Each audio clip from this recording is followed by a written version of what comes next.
ওরে এক্ষুনি ঘর থেকে বাইর কর, যদি বাইর না করিস তাহলে তোদের বাইর করে দেবো ঘর থেকে, আর যদি তোরা না বাইরে যাস তাহলে আমি ঘর থেকে বেরোয় যাবো। আসসালামু আলাইকুম এভরিওয়ান, আশা করি আমরা সকলে ইমান এবং স্বাস্থ্যে ভালো আছি আলহামদুলিল্লাহ। এই যে প্রথমে যে কথাগুলো বললাম, এই কথাগুলো আমার মা যখন আমি কোকোকে প্রথমবারের জন্য বাসায় নিয়ে আসি তখন বলেছিল যে কোকোকে যদি আমি বের করে না দিই বাসা থেকে, রাস্তায় যদি ফেলে না দিই, তাহলে আমার মা আমাদেরকে বের করে দিবে। কিন্তু ধীরে ধীরে কি হলো জানেন, এই তো আপনারা দেখতেই পাচ্ছেন। ধীরে ধীরে এখন আমার মায়ের জীবনে আমার বোনের এবং আমার বাবার থেকে এই যে বিড়াল ছানাগুলো কোকো, রাই, টফি, এরা যারা আছে সবাই বেশি আপন হয়ে উঠলো। সারাদিন সে একা একা বাসায় থাকে, আমার বোন স্কুলে থাকে, আমি আমার ক্লাসে থাকি, টিউশনে থাকি, বাবার কাজে থাকে। তো সে যখন একা একা বাসায় থাকে, তার সারাদিনের সঙ্গী হয়ে থাকে এই বিড়ালগুলো। এই বিড়ালগুলো এখন আমাদের থেকেও তার কাছে বেশি আপন।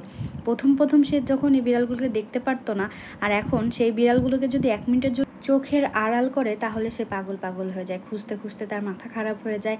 সে এখন মাঝে মাঝেই তার নাতিপুতিকে নিয়ে বাসার নিচে বাজারে যায়, এলাকায় ঘুরঘুর করে। ইভেন আমাদের এলাকার মানুষ এখন তাকে আমাদের নাম না ধরে ডেকে কোকো লালি বলে ডাকতে বেশি পছন্দ।